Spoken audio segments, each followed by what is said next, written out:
तो अब यार अपनी एक्सट्रीम 125R को लेके निकल चुके हैं हम वापस घर जाने के लिए। अभी हम यहाँ आ रखे थे साकेत के आसपास, PVR आ रखे थे घूमने के लिए। अब वापस घर जा रहे हैं। अभी फ़िलहाल इसमें हम 2 लोग बैठ रखे हैं। इस बाइक को चलाने का भी यार अलग ही मज़ा है, काफ़ी ज़्यादा कंफर्टेबल बाइक है। हर बार बोलता हूँ मैं, हॉर्नेट के बाद इसे चलाओ ना, ऐसा लगता है बहुत ही ज़्यादा कंफर्टेबल बाइक। सिटिंग पोस्चर काफ़ी ज़्यादा रिलैक्स है इसका, मज़ा आ जाता है। जब हम अलग अलग टाइप की बाइकें चलाते हैं तो ज़्यादा मज़ा आता है। हर दिन सेम बाइक चलाने में इतना मज़ा नहीं है, लेकिन हर दिन अलग अलग बाइक चलाने में मज़ा है। और यार इस वीडियो में ना मैं आपको रीजंस बता देता हूँ कि क्यों आपको एक्सट्रीम लेनी चाहिए हॉर्नेट 125 को छोड़ के। मतलब इस बाइक में क्या क्या चीज़ें ऐसी अच्छी है जिसके लिए आपको हॉर्नेट को छोड़ना चाहिए और एक्सट्रीम लेनी चाहिए। तो सबसे पहली चीज़ तो वही है कि सेगमेंट में यही बाइक है अभी के टाइम पे जो आपको double disc brake with dual channel ABS देती है। ये तो सबको ही पता है। इस वाली में नहीं है, क्योंकि ये हमने आज से लगभग 3 महीने पहले ख़रीदी थी। ऐसा नहीं है ये बाइक पुरानी है, ये भी नई बाइक है। अभी ये सिर्फ़ और सिर्फ 4000 किलोमीटर चली है। 4000 चलने में भी अभी 70 किलोमीटर बचे हैं और 2 सर्विस इसकी हो रखी है। तो इसीलिए ये भी नई बाइक है। उस टाइम पे आता नहीं था वो वाला वेरिएंट। जिस टाइम हमने ये बाइक लिया ना, उस टाइम जो नया वाला वेरिएंट है उसके प्राइस में ही ख़रीदी है ये, क्योंकि ये GST कम होने से भी पहले ख़रीदी थी, 1 महीने पहले। अभी के टाइम पे ख़रीदते तो टॉप मॉडल ही ख़रीद लेते। तो उसमें आपको बहुत ज़्यादा तगड़े तगड़े फ़ीचर मिल जाते हैं, जैसे क्रूज़ कंट्रोल। उसके अलावा राइडिंग मोड्स मिल जाते हैं, डबल डिस्क ब्रेक मिल जाती है। सबसे मेन चीज़ तो ब्रेकिंग बहुत तगड़ी होगी उसकी। वैसे मैंने चला के देखी नहीं है, लेकिन मेरे हिसाब से ब्रेकिंग तगड़ी ही होगी उसकी। अब वैसे रेडर में भी डबल डिस्क ब्रेक्स आ गई हैं, लेकिन डुअल चैनल ABS नहीं आया है। तो पहला तो ये रीज़न हो गया कि क्यों आपको एक्सट्रीम 125R ख़रीदनी चाहिए हॉर्नेट छोड़ के। वैसे मेरे पे हॉर्नेट 125 है। जो लोग मेरी वीडियोस नहीं देखते, जिन्होंने नहीं देखी, उनके लिए बता रहा हूँ। और अगली चीज़ है जो कि मैंने वीडियो के स्टार्टिंग में बताया कि ये बाइक ना बहुत ज़्यादा कंफर्टेबल है। इसका सिटिंग पोस्चर बहुत ज़्यादा रिलैक्स है। मान लो अगर मैं कोई एक ऐसा इंसान होता ना जिसे डेली ऑफिस जाना होता है ऐसे ट्रैफिक में, तो मैं हॉर्नेट कभी भी नहीं लेता, या तो फिर लेता भी तो लेने के साथ ही उसमें हैंडल बार राइज़र लगा लेता। पर इसका तो स्टॉक की जो सिटिंग पोस्चर है वो काफ़ी ज़्यादा कंफर्टेबल है, एकदम अपराइट होके बैठता है इंसान। ये देखो शीशे में भी मैं एकदम अपराइट दिख रहा हूँ, सीधा होके। और हॉर्नेट में मैं ऐसे बैठता हूँ, इसमें मैं ऐसे बैठा हूँ। बढ़िया कार है ये भी, किया सेल्टॉस। गोवा नंबर है और 1000 नंबर है गाड़ी का। हमारे यहाँ वैसे बहुत कम गोवा नंबर गाड़ियाँ देखने को मिलती है। उसके अलावा अगली चीज़ जो मेरे को इस बाइक में बढ़िया लगती है वो इसकी माइलेज। मतलब माइलेज अच्छी देती है ये वाली तो शायद नहीं दे पा रही इतनी अच्छी, क्योंकि इसमें थ्रॉटल बॉडी में कुछ दिक्कत हो रही है, मतलब गंदी हो रखी है। वो क्लीन होनी है, उसके बाद ये भी अच्छी माइलेज देगी। नहीं तो एक्सट्रीम दे देती है 60-70 की माइलेज। मतलब माइलेज तो सेम ही है वैसे हॉर्नेट और इसकी। हॉर्नेट भी इतनी देती है, ये भी इतनी देती है। हॉर्नेट का अंदाज़ा आप उससे भी लगा सकते हो, उसमें SP 125 वाला इंजन है, सेम टू सेम।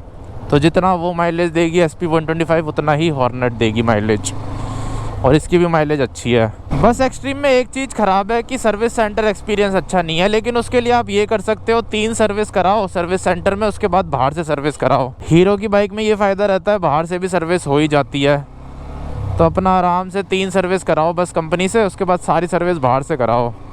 एकदम मस्त चलेगी आपकी बाइक, और सर्विस कॉस्ट भी सस्ती ही रहेगी। वैसे इसमें तो ऑथराइज्ड सर्विस सेंटर से भी सस्ती ही रहती है, लेकिन ये है कि बाहर से भी कराओगे तो सस्ती ही पड़ेगी आपको सर्विस। और ऐसे ऊबड़ खाबड़ रास्तों में भी ना इसे चलाने में ज़्यादा मज़ा आता है हॉर्नेट के मुकाबले। हॉर्नेट में गड्ढे ज़्यादा फील होते हैं, मतलब ऊबड़ खाबड़ रोड ज़्यादा होता है ना, तो हॉर्नेट में ज़्यादा फील होता है, इसमें इतना नहीं होता, क्योंकि उसमें स्टिफ सस्पेंशन मिलते हैं, इसके थोड़े सॉफ्ट सस्पेंशन है, टेलीस्कोपिक। इसमें USD फोक्स मिलते हैं। वैसे कई कई जगह उसमें चलाने में मज़ा आता है और कई कई जगह इसको चलाने में मज़ा आता है। अगर आपके यहाँ रोड प्लेन है तो फिर तो USD फोक्स चलाने में मज़ा आएगा, स्टिफ सस्पेंशन। लेकिन अगर रोड ख़राब है तो ये चलाने में ज़्यादा मज़ा आएगा। और देखो इसकी लाइट का आपको एक और मोड दिखाता हूँ, ये देखो वैसे ये यूज़ नहीं करना चाहिए, ये बहुत ज़्यादा डेंजरस है, और ये यूज़ करोगे तो लोग आपको गालियाँ भी दे सकते हैं थोड़ी थोड़ी। पर ये है कि कभी कभी यूज़ कर सकते हो, जैसे कई लोग क्या होते हैं हाई बीम पे चलते हैं सिंगल लेन रोड पे भी, तो उनके लिए यूज़ कर सकते हो। अब जैसे ये सामने कार वाला चल रहा है, इसे बहुत परेशानी हो रही होगी देखने में, ये बोल रहा होगा कौन है बेवकूफ़ जो ऐसे झप झप झप झप करते हुए चल रहा है रोड पे। अब देखो यहाँ पे थोड़ा थोड़ा ऊबड़ खाबड़ रास्ता है ना, इसमें इतना नहीं पता चल रहा। वैसे इनमें तो हॉर्नेट भी निकल जाती है पर लेकिन उसमें थोड़े झटके ज़्यादा लगते हैं, हल्के से। इसमें थोड़े कम लगते हैं पर ब्रेकर में ये थोड़ी ज़्यादा उछलती है, वो थोड़ी कम उछलती है स्टिफ सस्पेंशन की वजह से। मतलब भाई ये दोनों के अपने अपने मज़े हैं। पर हॉर्नेट को चलाने के बाद इसको चलाने में मज़ा आता है और फिर इसे चला लो ना, फिर हॉर्नेट को चलाओ तो उस पर भी मज़ा आता है कुछ कुछ चीज़ों में। तो घर आ गया था मैं, अभी फ़िलहाल नैनो में आ रखा हूँ इसमें कुछ चीज़ चेक करने के लिए। और अभी टेम्परेचर देख लो 14 डिग्री सेल्सियस चल रहा है। इतने से ज़्यादा होगा यार, मतलब कम होगा इससे, या फिर हो सकता है इतना भी हो। 1 मिनट इसका थर्मामीटर यहाँ रख के देखते हैं, यहाँ पता चलेगा असली टेम्परेचर क्या चल रहा है मार्केट में। और यार कल की तो ठंड दिखा रखी है, मैं सोच रहा था कल घूमने जाऊं। कल 7 डिग्री दिखा रखा है मिनिमम, जो कि सुबह के टाइम ही होगा। गर्मियों में सोचता हूँ ठंड में घूमेंगे, ठंड में सोचता हूँ गर्मियों में घूमेंगे, ठंड में फिर मन नहीं करता। और अभी ये बहुत ज्यादा गंदी लग रही है, आज भी ठीक नहीं हो पाई। आज ये ठीक होनी थी लेकिन उन्होंने कहा कि आज हो नहीं पाएगा काम, कल होगा। अब कल जाना पड़ेगा दोबारा से। आज तो मैं गया नहीं था, वैसे फोन में मैंने पूछ लिया था, पर अब कल जाना पड़ेगा नैनो को लेके इसका स्टीरियो लगवाने। अब कल का भी पता नहीं है, कल हो पाता है रिपेयर या फिर वो हो ही नहीं सकता कभी रिपेयर। अभी तो ये भी नहीं पता है, वो कल दोबारा से कोशिश करेंगे ठीक करने की।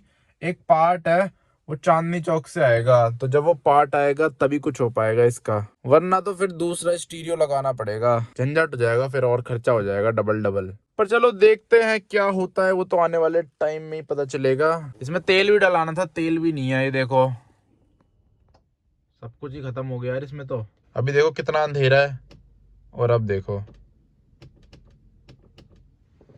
लेकिन पेट्रोल इसमें नहीं है, एकदम ही एम्प्टी हो चुका है। मेरी नैनो अभी चल गई है 67,337 किलोमीटर। ट्रिप मीटर कितने पे चल रहा है इसका? 680 पे चल रहा है। इसको भी रीसेट कर देते हैं, फालतू में चले जा रहा है पता नहीं कब से। इसके अलावा तो इसमें सारी सेटिंग वगैरह हो चुकी है, वायरिंग वगैरह सब हो चुकी है। देखो पीछे रख रखे हैं वो स्पीकर, ये देखो ये रे, सारा काम डन हो चुका है। बस स्टीरियो लगना है और ये कनेक्शन होने, और कुछ भी नहीं होना इसमें। उसके अलावा सारा काम अपना कंप्लीट हो चुका है। बस जैसे ही स्टीरियो लग जाएगा ना तो फिर गाने मस्त चलने लग जाएंगे पीछे वाले स्पीकर में। आगे वाले में तो चल रहे हैं दोनों में, लेकिन पीछे वाले में नहीं चल रहे।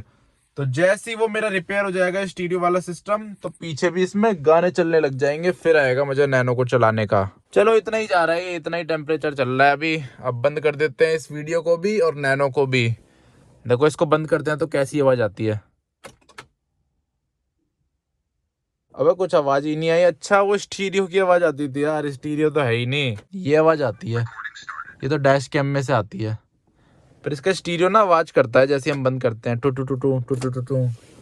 पर अब नहीं आ रही वो, क्योंकि स्टीरियो ही नहीं है।